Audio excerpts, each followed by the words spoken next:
frères et sœurs dans le Seigneur, shalom, shalom, shalom.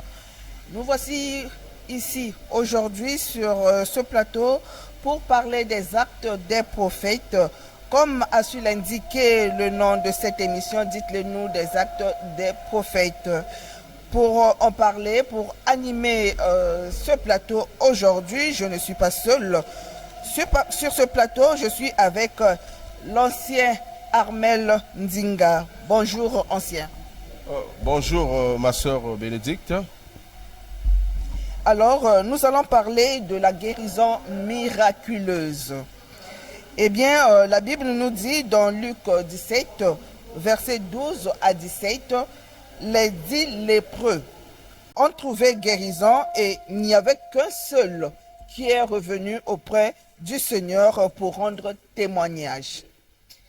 Et ancien Armel, qu'en pensez-vous de ce verset?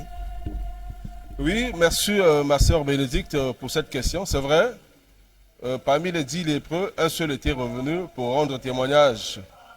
Et à propos, nous avons sur ce plateau un fils de Dieu, un homme de Dieu qui a décidé de venir rendre témoignage par rapport à une guérison miraculeuse que Dieu lui a fait vivre. Je ne veux pas monopoliser la parole. Nous avons sur ce plateau papa pasteur Godefroy, j'allais dire, et je vais le laisser lui présenter lui-même. Pasteur, bonjour. Bonjour. Aujourd'hui, vous pouvez vous présenter à nos chers auditeurs.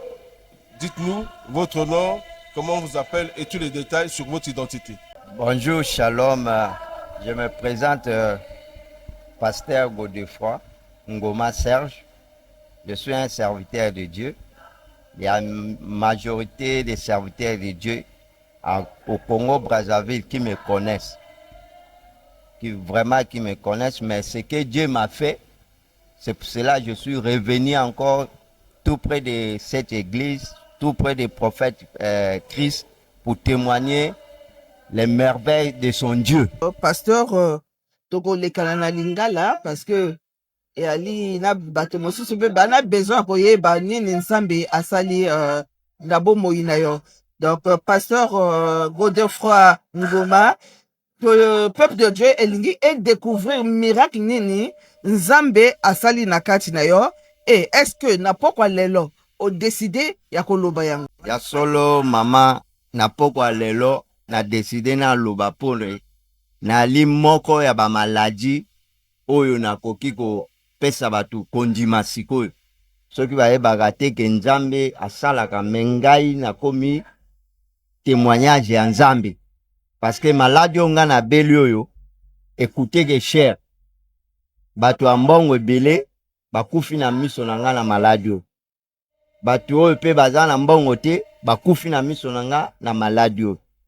Donc maladie yango eza ndenge nini na maladie yango ebandaki ndenge nini na belaki lokola maladie moto nyonso tu palite typhoïde sala ba examen ya ba sida na salaki mais komaki na moment moko oyo basengaki ke na sala examen to échographie ya njoto na ngai pona bayeba nini penja ezalaki kotungisa ngai. Osunga papa na pololo po a limbola malamu. Depuis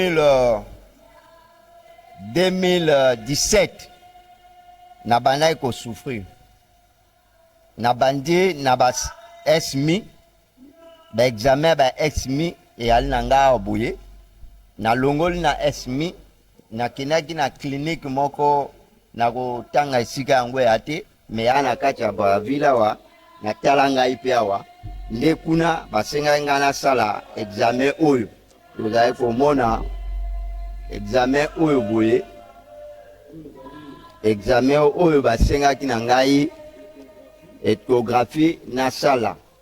Alors échographie wana eyaki kobimisa na prostate na bamaladi mosusu ya kati ya njoto na bandi ba traitement na longoli na examen na l'hôpital wana na ekokende na CHU kosala lisusu kaka le même examen oyo bango basengaki na nga nasala wana na ekosala examen wana nde kuna sikoyo na CHU baminganga na biso ba experience baminganga ya solosolo bayekoconfirme ke nazali na cancer du sang.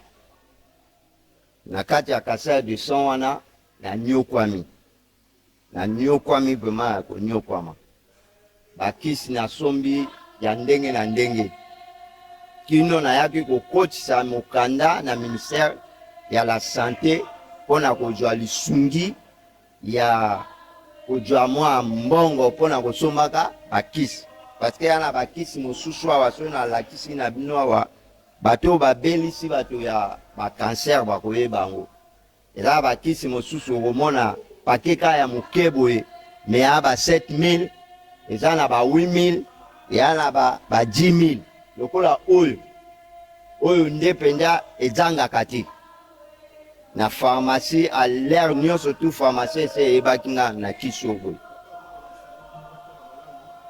donc moto oyo abelisa moto ya cancer aoyeba kisi oyo nazali komela kisi oyo ifo komela yango moko na ntongo moko na pokwa na sukaki wana te nabeli maladi ebendeli nga bamaladi encore kino nameli meme na bakisi ya maladi ya tuberculose nyonso wana kaka nauti na kati ya pasi wana nameli ntina maladi ya tuberculose carnet ya CHU ya tuberculose yango oyo awa nazalaki komela bakomprime oyo boye bolimbisa toza na nsima ya ntango bakomprime oyo boye bato babeli tuber bayebi ke bakomprime oyo kokozanga yango te parceke yango nde mpe epesaka bato makasi mpe bato mosusu mpe bakufa ata ameli yango me akufi. Merci papa, namoni ke posa kotatela eleki yo makasi wana posa osisa nyonso mbala moko biso nde tongi tokende na biteni olobi na biso badiagnostike yo na 2017 badiagnostike yo balobi wana cancer ya makila mama Bénédicte eza likambo ya pasi bokono moko uti oloba esisaka mbongo atako bato ya mbongo mosusu bakokaka yango te sikoyo nangi natuna en dehors ya Congo Brazzaville ya koto oyo osalisi nzoto eza na babisika misusu yo okendaki ntango outi kuna mpo omoni lobiko pesa na libiso beyano wana bandeko na nga bana nzambe ekomaki na moma oyo CHU akokaki nga lisusu te naza na bafoto awa boye nakomaki kopese 27 kilos 27 kilos donc nalaki entre la vie et la mort na kati ya 27 kilos wana ekomaki na tozwi décision na baminganga baevakue ngai na Ghana alors lere nakoma olukaka nake na Ghana tokoti mbala moko na confinement oyo uta koleka ya makambo ya maladi ya coronavirus ezalaki mpe pasi mpo na ngai mais avant wana nazalaki toujours kolela epa nzambe ndenge nini nakoki kozwa lobiko même soki nakotika mokili mena abakisela ngai ata mvula mibale ou misato alors naya kokoma na Ghana na l'hôpital ya Ghana l'hôpital yango ezalaki na kwe wana yali soki okomi na Accra ozwi nsu bis okamati nzela okende lokwa na Pointe Noire nakoma kuna nalaki kaka ngai moko sans accompagnateur ya maladie nalaki kaka ngai moko mpese bafrontière nyonso ekangamaki donc nazalaki komilela epai ya Nzambe ayokela ngai mawa donc mawa wana nde nakotalisa bino oyo nalingi natalisa bino bolingo ya Nzambe mpo na nini lelo nga na vivant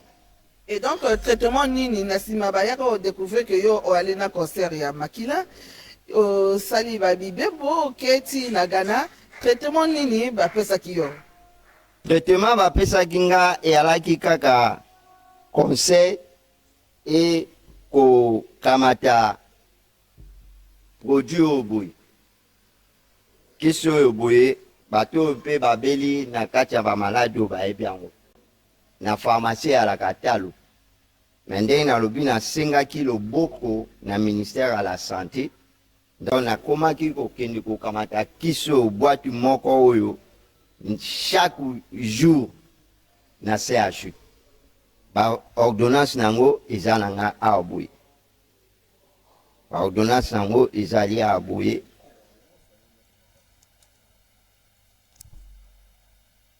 soki oyali na ordonnance wana te baopesa yo kisi oyo te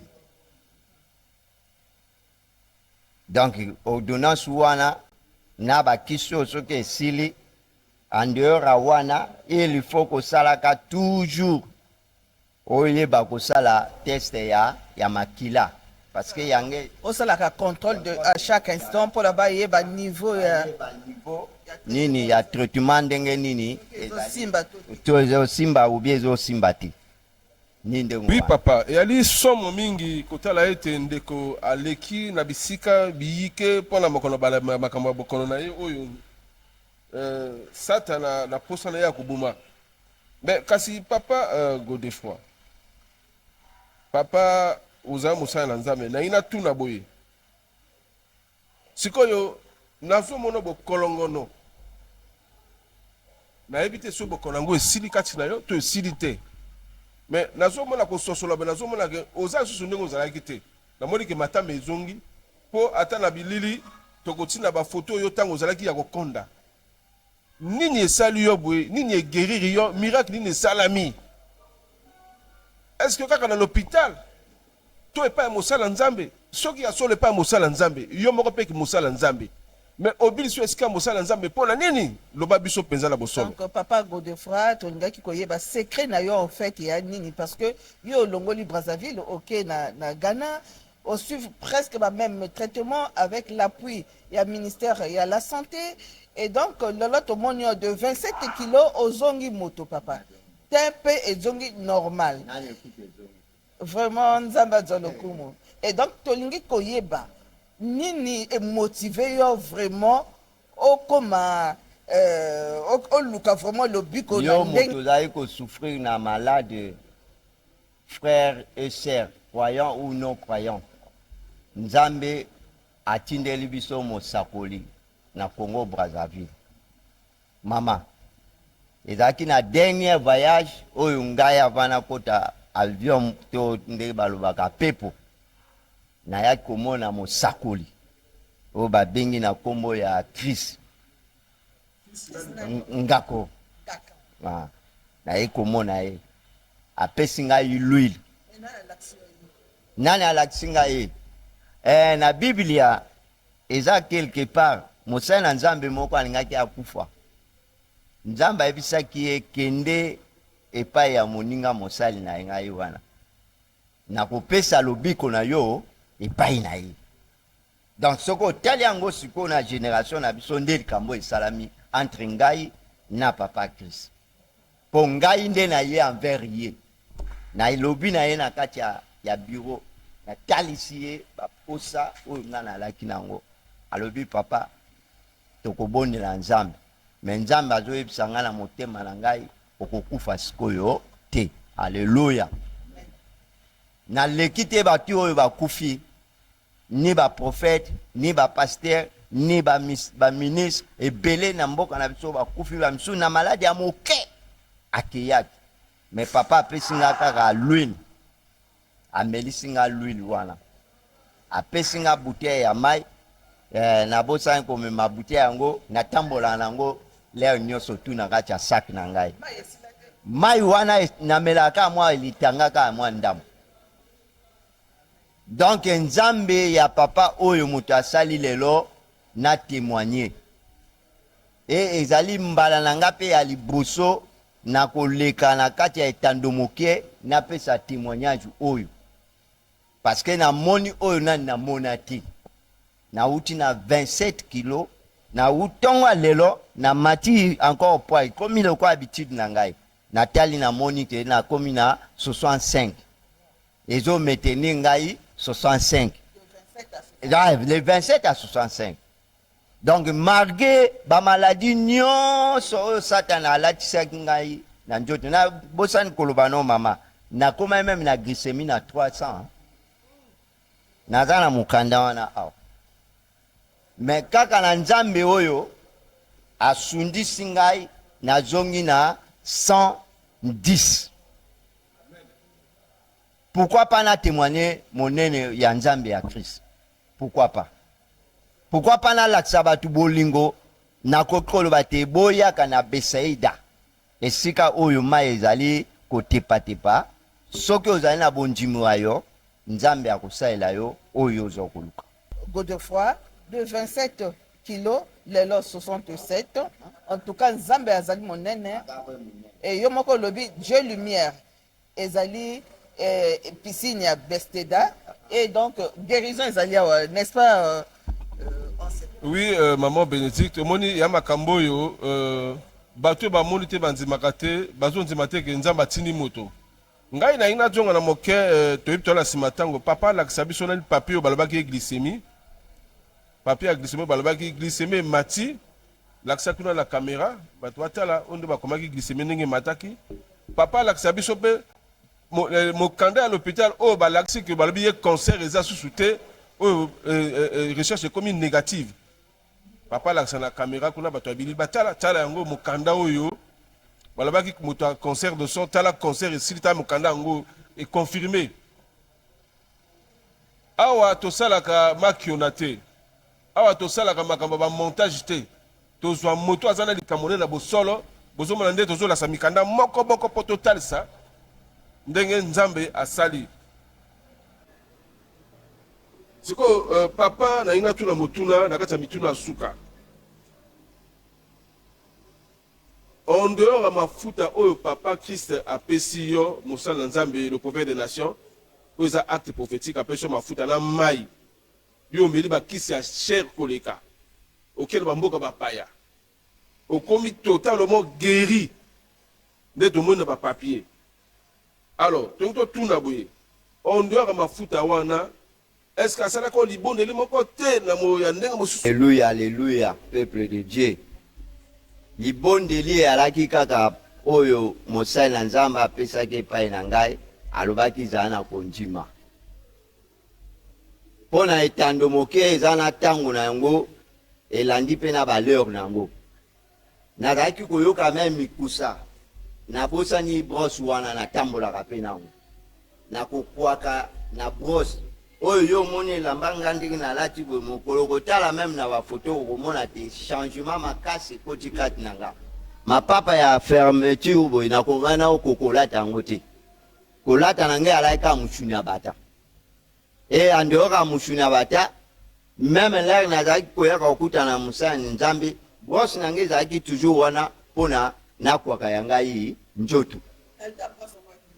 Brosse oyo bakwakaka nango jean soko oyebi brosse ya jean oyo ezaka na nani na likolo libaya ya pembe ni brosse wana nga nazalaki nango nalaki kosumba kaka brosse wana tala le 2017 te tokoma 2024 nalaki kaka na brosse wana soki esili mino na change mosusu esili mino na change mosusu mais libondeli ya mosali na nzambe nde oyo ebimisinga na kati ya bakufa.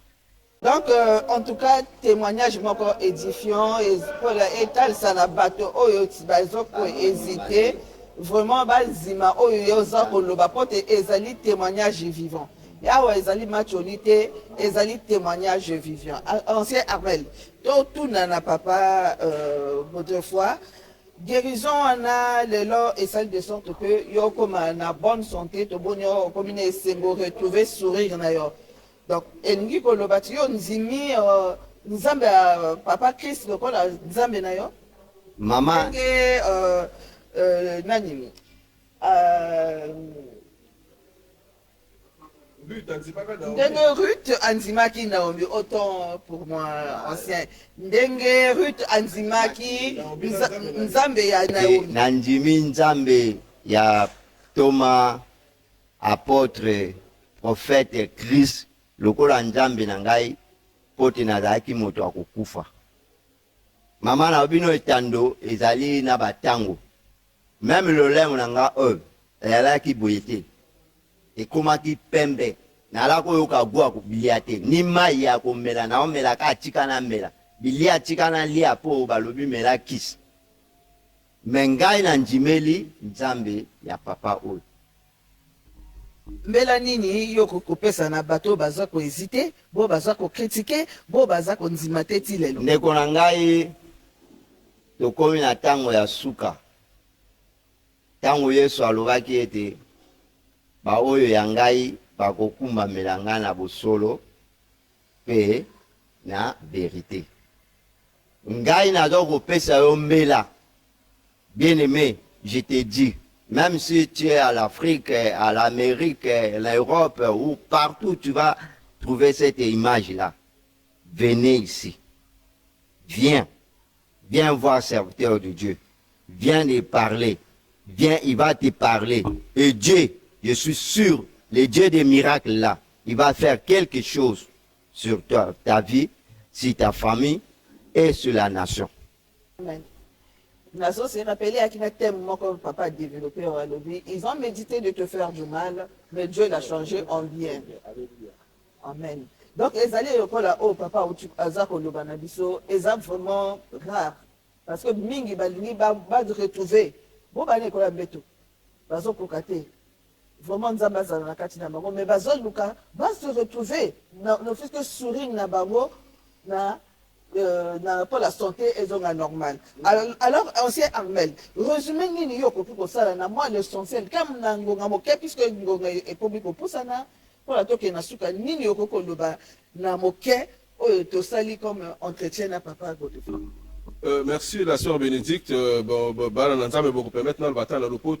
voyez, ici, nous avons dit que Dieu est vivant, Jésus-Christ est Seigneur, et l'homme qui sert Dieu en esprit et en vérité, et celui que Dieu a appelé, est mandaté, il est capable de changer le cours des événements par sa parole, par les actes prophétiques.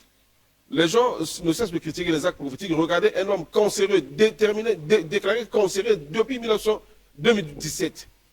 Il a raconté tout ce que vous avez entendu. Mais il a reçu guérison extraordinaire par l'acte prophétique de l'huile et de l'eau.